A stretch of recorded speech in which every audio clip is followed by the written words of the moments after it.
Yes, finally I made it. I got into the world-famous Krug Champagne house, a place where only a selected few are allowed. Why? Because you need an invitation to get in. And not only did we get in the door, but we were also given access to their cellar, where they store champagnes over 100 years old. We even have a private lunch created by a 3 Michelin star superchef, an exclusive champagne tasting, visited one of their vineyards, and discovered the secrets behind one of the world's best champagnes. Join me and you will understand why is it so special and why is it one of the best products ever. My love for Krug all started in a football stadium, but I wasn't watching a match. I was having a 3 Michelin star meal on the 8th floor at Copenhagen's iconic powerhouse called Geranium. I ordered the wine pairing and suddenly there was a champagne with a beautiful gold label. It grabbed my attention and didn't let go. I tasted it and then, boom! At that moment, I was a Krug lover. Since then, I have been traveling the world. And somehow, I always manage to find a bottle of Krug. But if you have watched this channel for more than 5 minutes, you probably already knew that. Many of you noticed my special connection to Krug. I must admit, most of these are accurate. As my love for Krug grew, I got curious about the champagne house. What it looked like, who worked there, and how they were able to make the best champagne I have ever tasted over and over again. A quick look on their website tells you the House of Krug is not open to the general public, so I needed an in. I started talking to people, hoping someone could help. I would make some progress, got my hopes up, but every time it fell through. Until one day, out of the blue, I get an email. And now we are here in Reims, the beating heart of France's Champagne region. The region itself is a UNESCO World Heritage Site, with a history that spans 2 millennia. The Romans were the first to see its potential after planting grapevines back in the 5th century. The chalky soil helped regulate temperature and moisture, creating a perfect environment. Winemaking operations soon followed. It was likely French royalty who made it the symbol it is today, especially for celebrations. French kings were traditionally crowned here in Reims, and they celebrated with a ton of bubbly. Today, champagne is less associated with royalty and more about celebration. It's a huge contributor to the economy in France, pumping out 300 million bottles each year. Production is governed under strict regulations, including pruning methods, aging periods, and grape varieties. The 3 main ones are Chardonnay, Pinot Noir, and Meunier. And only sparkling wine produced in this region can legally be called champagne. I have been to Champagne region many times, but this visit will be much different. And I'm really excited. A short ride in the minibus takes us to our first stop, located in the village of Trépile. The Lodge. There are 120 lodges in the Champagne region, built to shelter workers from the elements. Today they are protected historical properties. We are met by Anne-Sophie. She's the ambassador at Krug and our guide for today. After the introductions, Anne-Sophie says the magic words. I think we'll have a little glass of champagne before discussing on anything. I am in. We were treated to a champagne that was not yet available on the market when we visited them. It's the Krug Grand Cuvée 172 edition. Anne-Sophie thought it would be a nice surprise for me, but I had tasted this a few days before my visit. A friend invited me to a Krug release party in Stockholm, where they served it as well. So, although it wasn't a surprise, I was more than happy to try it again. You have probably seen me tasting Krugs with different numbers. But do you know what those numbers mean? You will find out later. I still can't believe that I am here. I listen to Anne-Sophie like a curious child as she talks about the exhibit on the wall. These are showing the different types of soil in different plots of land. What's interesting is that the plots are next to each other, yet the soil composition can be completely different. A Chardonnay, a Pinot Noir, a Meunier won't taste the same, considering the place they were born, in fact. We learn that every plot has a name, and the one in front of us is really special. This plot is called La Crotte aux Pigeons. It's not very nice. I won't translate it. Really, don't ask me that. Really not.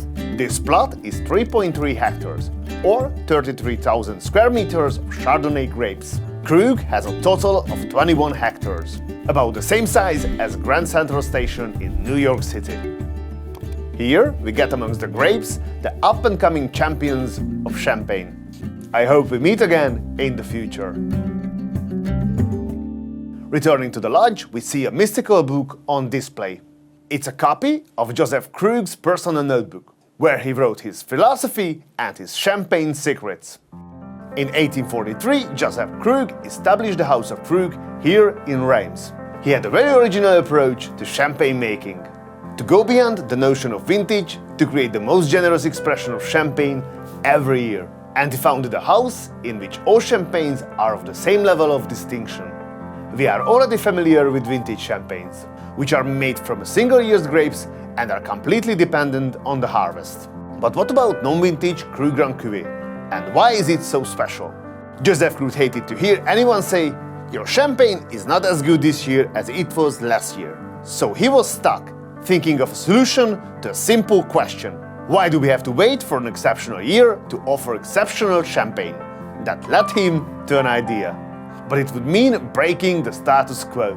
His new idea was not just to find the absolute best, but to combine elements that brought out contrast, to create a synergy and give the greatest expression of champagne. He called it Grand Cuvée, and it became the priority. It's the most difficult champagne to create, because there is no recipe. It's a tradition here at Krug that has been honored for the better part of 180 years. And the one we tasted is the 172nd edition. But if there is no recipe, how is it made? I will explain that a little later. The Krug family house.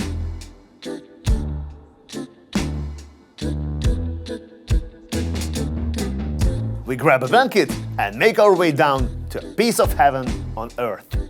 And yes, it's under the family house. Here we meet the sleeping beauties, as Anne-Sophie calls them.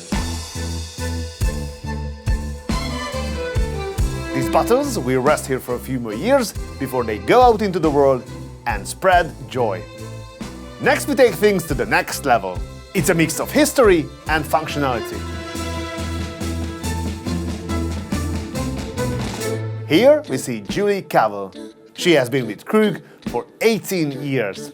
In 2020, she became the first female cellar master of the Krug house. If you want to become one someday, you need to study enology. It's a science and study of wine and winemaking. It's different from viticulture, which is the science of growing, cultivating and harvesting grapes.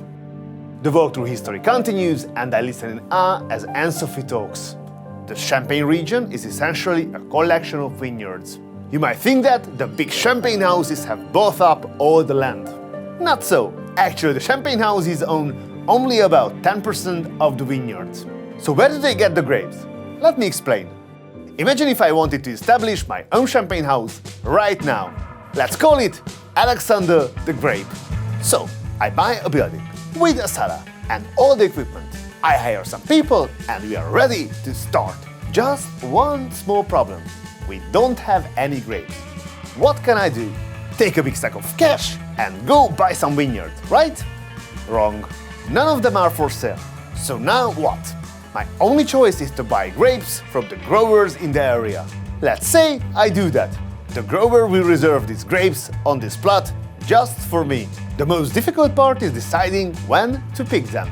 At Krug there is a team of 7 people who decide. All of them are enologists or engineers. When harvest season arrives, the team drives around and visits each plot, checking and tasting the grapes. Sounds like a dream job, right? Actually, it's the most intense part, because the timing is critical.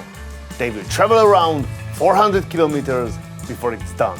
When they agree the plot is ready, they give the signal and the pickers get to work. And every grape is picked within 24 hours. Enough dreaming for now, let's return to reality, because Anne-Sophie is about to show me something truly special. We are in one of the deepest parts of the cellar, home of the Cavu collection. These are the oldest vintages, which date back to 1880. I can't help but wonder, What would one of these bottles fetch at auction in Hong Kong? But we will never know because none of these bottles are for sale. They are all kept here as a piece of history. The quote on the wall helps explain.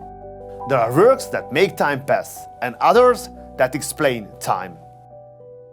Now that we have seen some bottles, it's time to open a few. As we enter the tasting room, we are greeted by an impressive collection on the wall. On this wall we have 400 bottles. They represent the 250 wines of the year and the 150 reserve wines. This installation helps explain why Krug Grand Cuvée is so special. For every one of these bottles there is a tank in the cellar. And for every tank is a plot of land and a snapshot in time. Earlier we created my champagne house, Alexander the Grape. I just decided that I want to make a cuvée just like Krug does. First, I need to build up a wine reserve. This is a collection of different wines from different years. And it's gonna take a while. The Krug Grand Cuvée 171, for example, is made up of 131 different wines from 12 different years. So many years go by, and let's say I have put together a nice wine reserve, and I select the wines that will be combined to make my cuvée.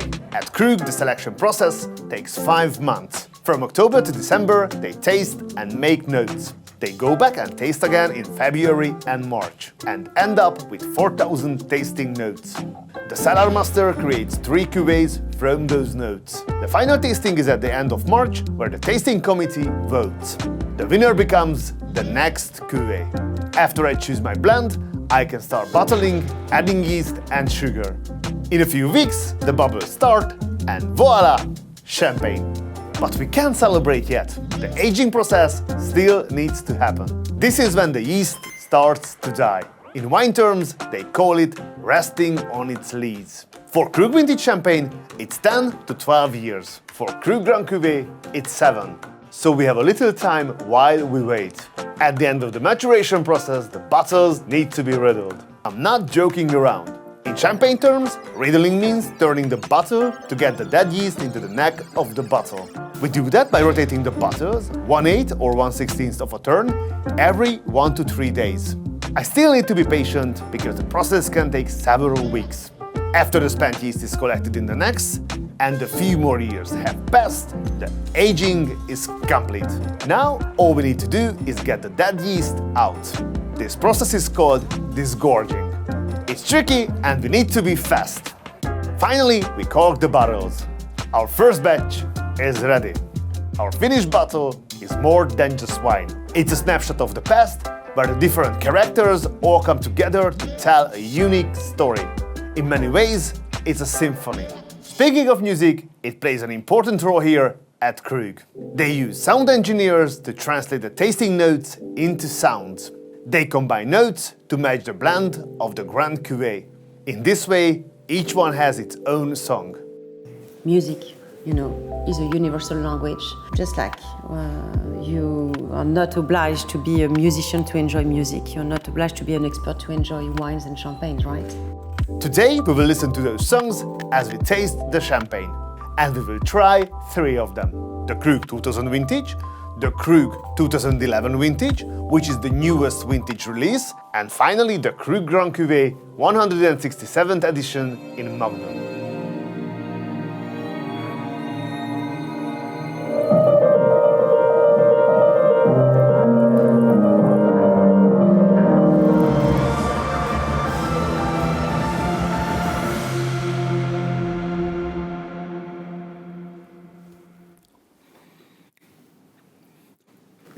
For me, this experience is just so unreal.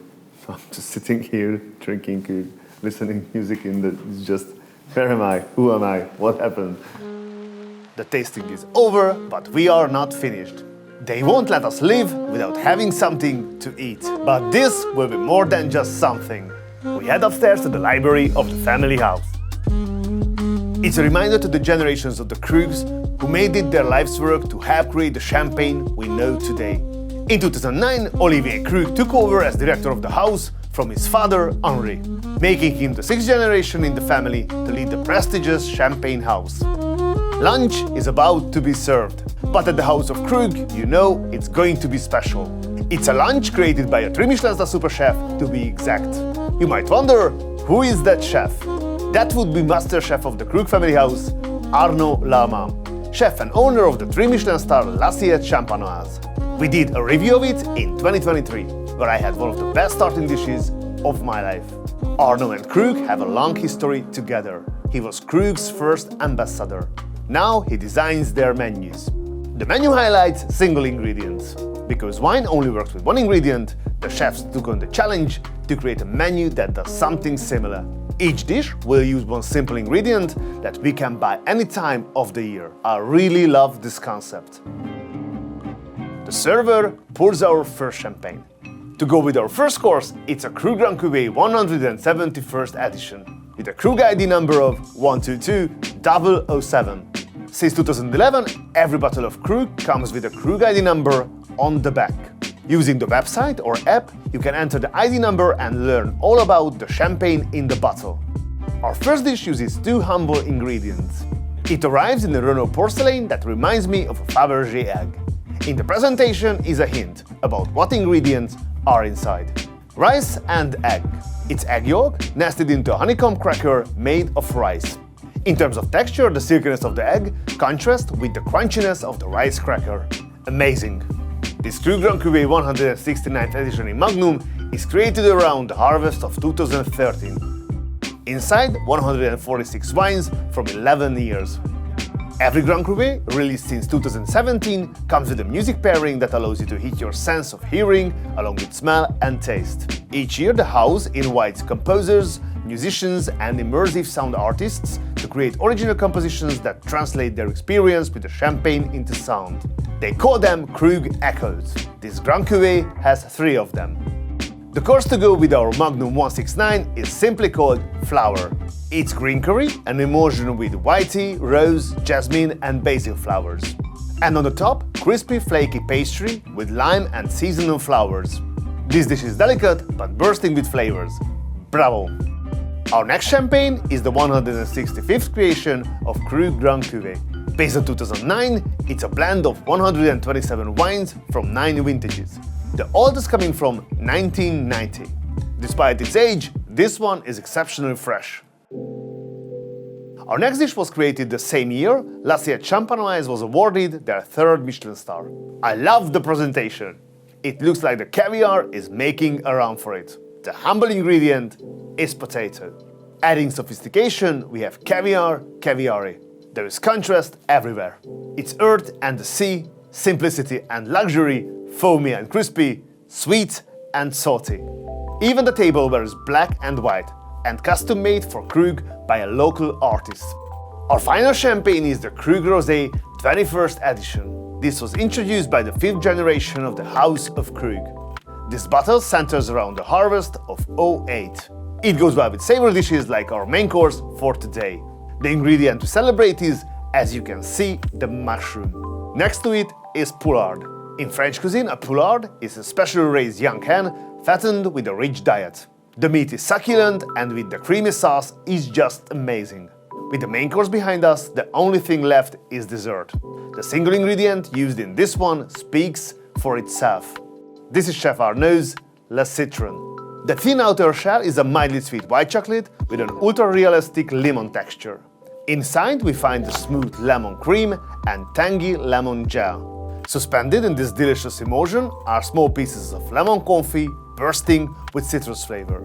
It was a real acid bomb. This is the kind of boldness that makes me love Arnaud Lama's cuisine. The leaf is real and just for decoration.